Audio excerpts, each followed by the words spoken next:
nobody talks about. Margaret Kowalski couldn't sleep that night. She was the wife of the security guard, the one who put his hand on Sammy Davis Jr.'s chest, the one who nearly destroyed his own life with a single gesture of cruelty. She had been standing 30 feet away, holding shopping bags from the hotel gift shop. She watched her husband transform from a man into a statue. She watched Dean Martin smoke a cigarette and say nothing. 20 seconds. She counted every one. Years later, in 1973, she would tell her daughter, "I saw your father die and come back to life in the space of a breath. Not physically, spiritually. That man in the tuxedo killed him with silence." The real story begins earlier.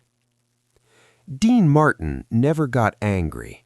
He rarely raised his voice above a conversational baritone. He didn't scream, he didn't throw chairs, and he didn't lecture. He got quiet. And that silence was far more terrifying than any scream could ever be. But what most people don't know is that Dean had been preparing for this moment for 3 weeks. He had been watching, he had been planning, and he had been making phone calls to people who could make problems disappear. In 1955, when a massive security guard put a heavy hand on Sammy Davis Jr.'s chest to stop him from entering the lobby of the Sands Hotel, it wasn't the first time, it was the 7th. Dean had been counting. The psychology of power. Dr. Robert Cialdini, decades later, would write about the principle of authority and how it can be dismantled. Dean Martin understood this instinctively.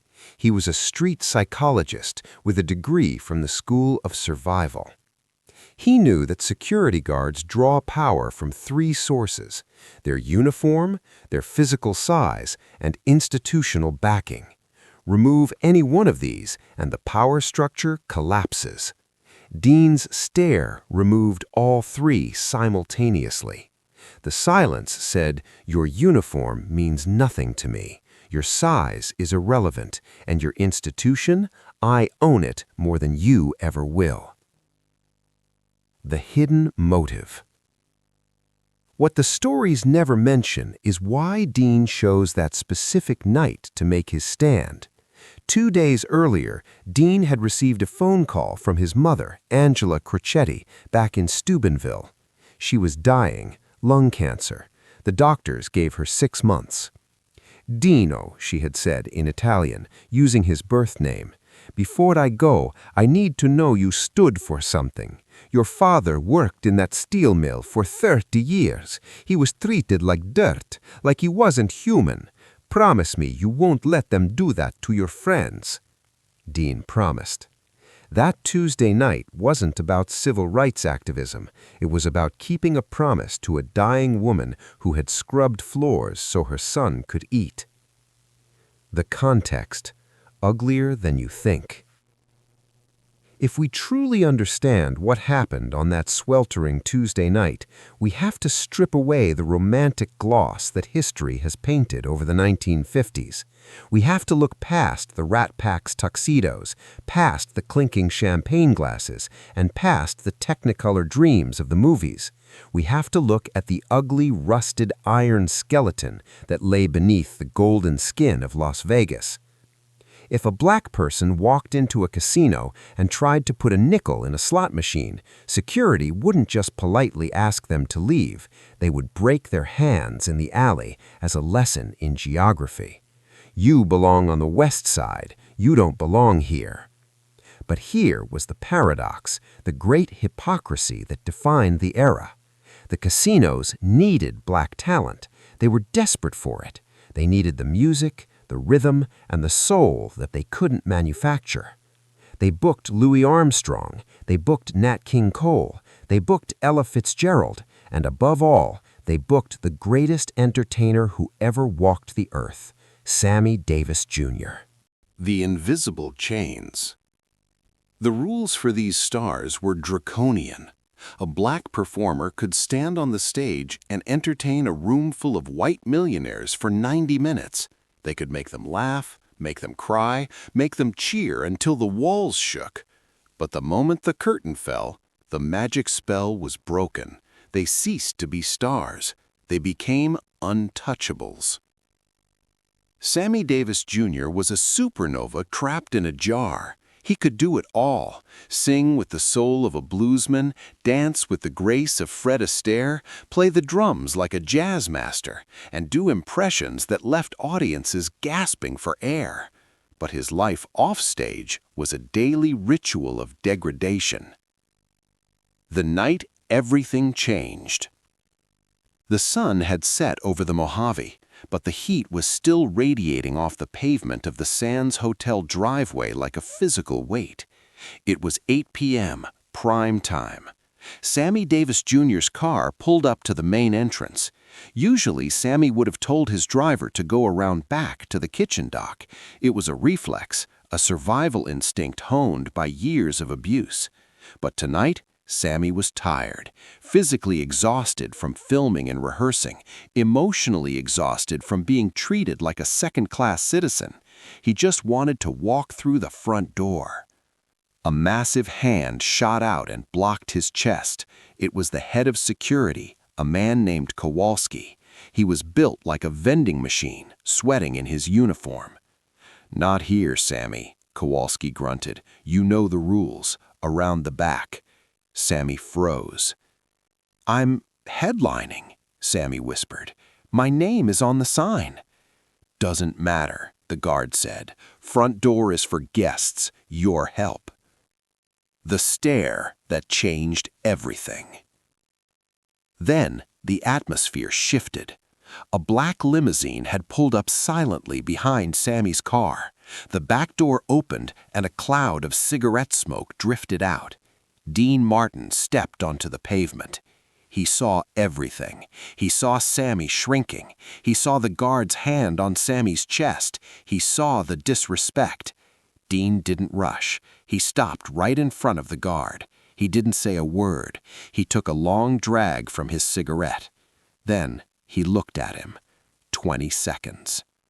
Dean Martin locked eyes with the guard. He didn't blink. He didn't scowl. He just looked at the man with a void-like emptiness that suggested he was looking at a dead thing. The silence grew heavy, almost suffocating. The valets stopped parking cars. The tourists stopped talking. Dean was stripping the guard's authority layer by layer without uttering a syllable. Finally, Dean whispered, "You got a hand on my friend?" The contract that wasn't. Dean reached into his tuxedo pocket. He pulled out a piece of paper, his $1 million exclusivity deal with the Sands Hotel. "It says I sing here," Dean asked. He tore the contract in half, then again and again. "Now I don't have a contract," Dean whispered, "so I don't sing, and if I don't sing, the casino is empty, and when they ask me why I walked, I'm going to tell them it was you." The guard dropped his arm. "After you, Mr. Martin," he croaked. Dean turned to Sammy, linked arms with him, and patted his hand. "Come on, Smokey, let's go get a steak." What happened 10 years later? The untold aftermath. In 1965, Kowalski, the security guard, was working at a small casino in Reno. He was 52 years old. His hands shook when he held his coffee. One night, Sammy Davis Jr. walked into that casino for a private performance. Kowalski saw him from across the room. He wanted to hide. He wanted to disappear. Instead, Sammy walked directly to him. "I remember you," Sammy said quietly. Kowalski's face went white. "Mr. Davis, I'm sorry, I was just following orders. Sammy held up a hand. "Dean taught me something that night. He taught me that dignity isn't something people give you. It's something you take. And once you have it, you give it to others." Sammy reached into his pocket. He pulled out a check for $5,000. "I heard your daughter needs surgery," Sammy said. "Heart condition. This should cover it." Kowalski's eyes filled with tears.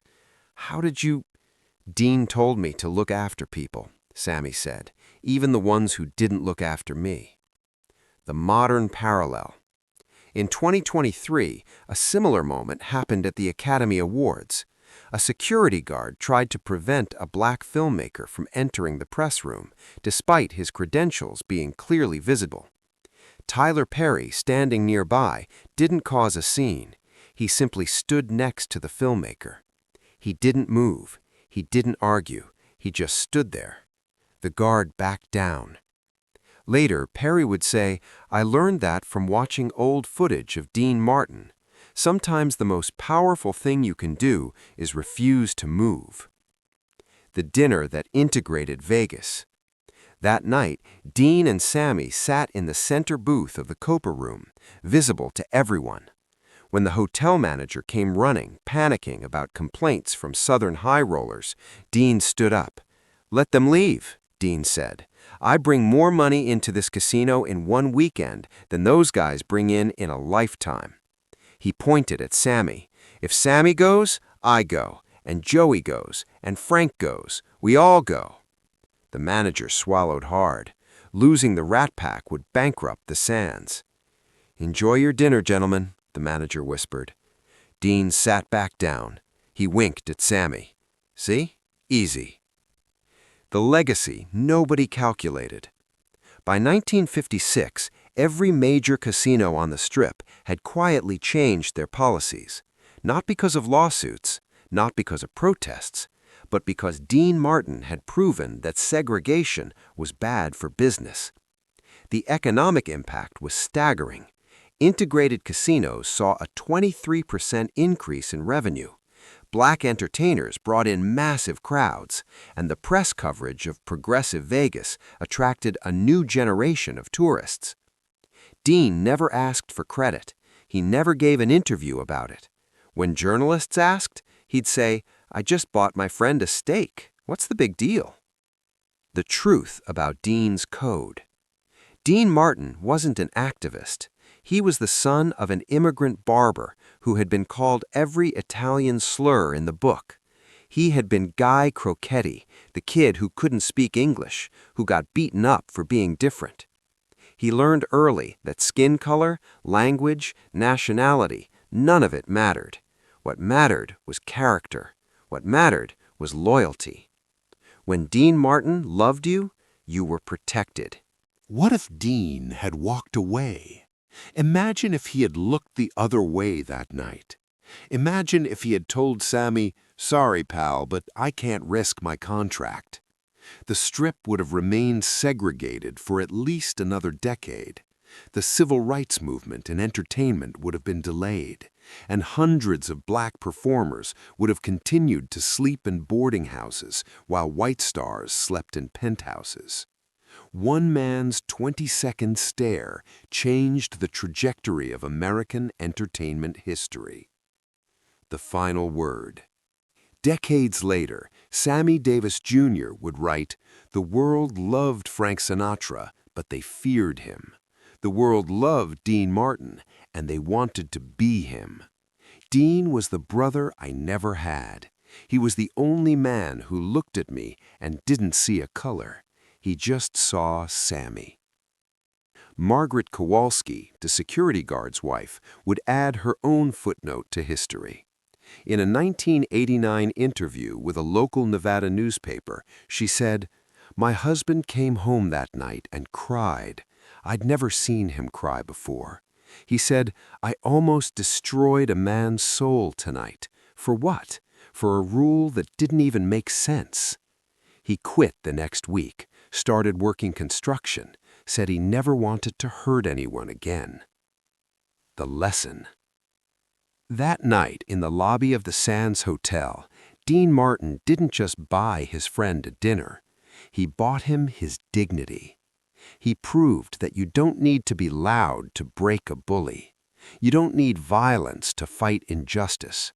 Sometimes all you need is the courage to stand still, to stare into the eyes of cruelty, and to whisper, "Not today." That is why, no matter how much time passes, Dean Martin will always be the king of cool.